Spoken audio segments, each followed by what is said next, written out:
of exponential functions works just like any other function.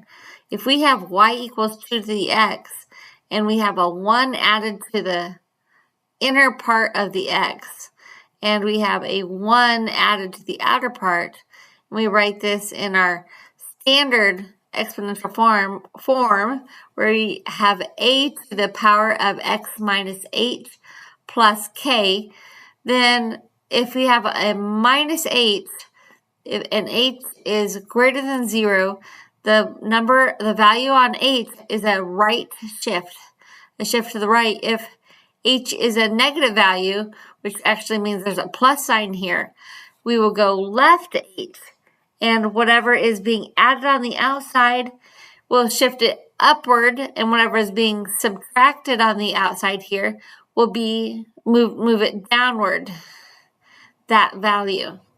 And this a out front will reflect it, if it's negative, will reflect it across the x-axis. And if a is a fraction, it will shrink it vertically. And if a is bigger than 1, meaning if by a fraction I mean between 0 and 1, it will shrink it. And if it is bigger than 1, it will expand it and grow faster. Okay, so here we have the equation we just looked at. There's a plus 1 on the inside here, so that will move it 1 left.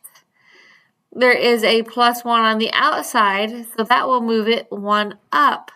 And the negative here on the exponential base will flip it across the x-axis. So we will do those. Go 1 left.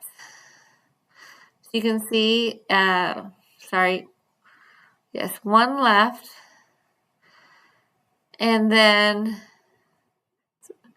you have the 0.01, it moves 1 left.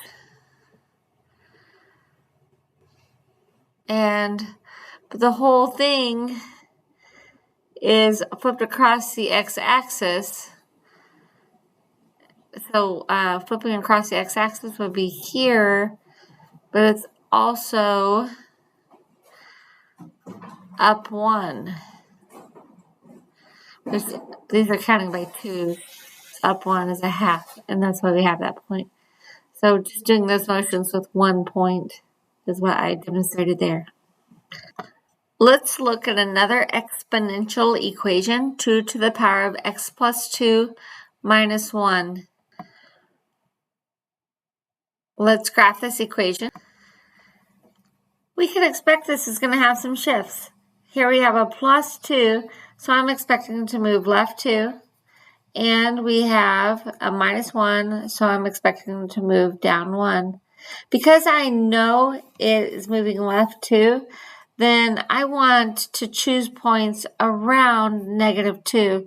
So instead of being around 0, like I would normally do negative 2, negative 1, 0, 1, 2, I'm going to be doing negative 2, negative 3, negative 4, negative 1, and 0.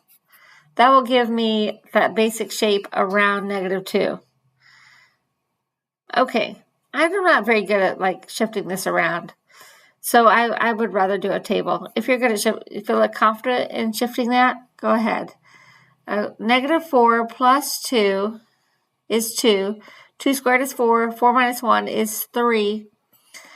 Negative 3 plus 2 is negative 1. 2 to the negative 1 is 1/2. Minus 1 is a negative 1/2.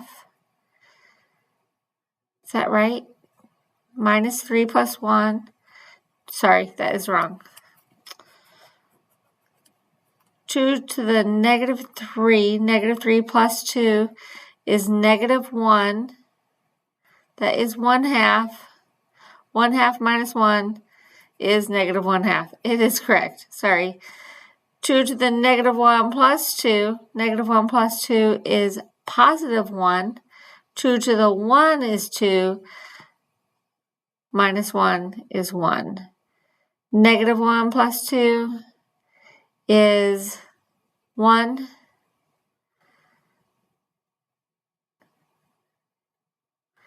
2 minus 1 is 1. Negative 2, sorry. Okay. Should I start this video over? I don't know. Okay, we're going to keep going. Negative 2 plus 2 is 0. 2 to the 0 is 1. And 1 minus 1 is 0. 2 to the negative 1 plus 2 is negative 1. 2 to the negative 1. Negative 1 plus 2 is positive 1. 2 to the 1, 2 minus is 2. 2 minus 1 is 1. 0 is 2 squared, which is 4, minus 1, which is 3. Now we're going to plot those. Okay, so I tried to plot those points, and I have something that looks like a parabola. So I know I've made a mistake. In fact, this side's looking correct like an exponential function, but these 2 points aren't. So I must have done something wrong here. So this is a good object lesson. So rather than scrapping the video, I'm going to go ahead and do it. So if I think the negative exponent was my problem. Negative 4 plus 2 is a negative 2. 2 to the negative 2 is 1/4. Minus 1 is 1/4 minus 1 is negative 3/4. So, and this is a negative 1/2, not a positive 1/2. This makes a lot more sense with the graph. So the graph helped me see my mistakes. Here, it shouldn't get down to negative 1. We have the negative 1, that's a shift down, and we see it's rising in this exponential fashion. The next topic is evaluating exponential functions base e. E is a universal constant like the number pi.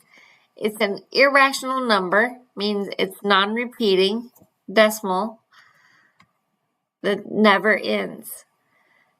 E is defined as this expression as x goes to infinity. This expression, as x goes to infinity, gets closer and closer to the value of e. E is about 2.71, and you probably have an E key on your scientific calculator. Here are some common values of E. Make sure you know how to use the E key on your calculator by trying out these. E to the power of 2. You should get something about 7.3891. E to the power of negative 3.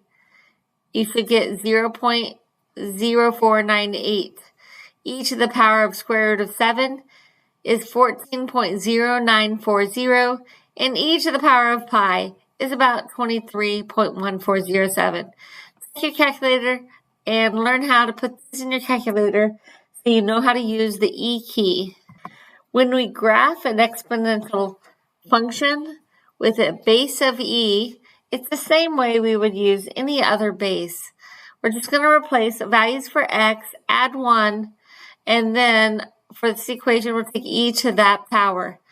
So if e is 0, e to the 0 plus 1 is 1, so it's 2.7.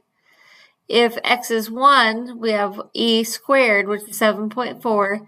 And if x is 2, we're going to add the 1, so we have e cubed, about 20.1. Skipping e3, e to the negative 1. Here, negative 1 plus 1 is 0. So e to the 0 is 1. E to the negative, when we plug in negative 2, we get e to the negative 1, or 0.4. And e to the negative 3 is e to the negative 2, which is about 0.1. If we plot those, approximating their locations, we go over 0, up 2.7. Remember, this is counting by 2's on the y-axis. If we go over 1, we go up to 1, 2, 3, 4, 5, 6, 7, and a little more, 7.4. Skipping to negative 1, we get 1, which is halfway up because it's counting by 2's, and -2 is 0.4, and -3 is 0.1. And connect the dots, and we have our. How would this function, e to the negative x to the power, e to the negative e to the x minus 1 is related to the graph y equals e to the x? Well, we have a minus 1 with the x, which would move it right 1, and a negative x would flip it, a negative front would flip it across the x-axis. So it would go right 1 and flip across the x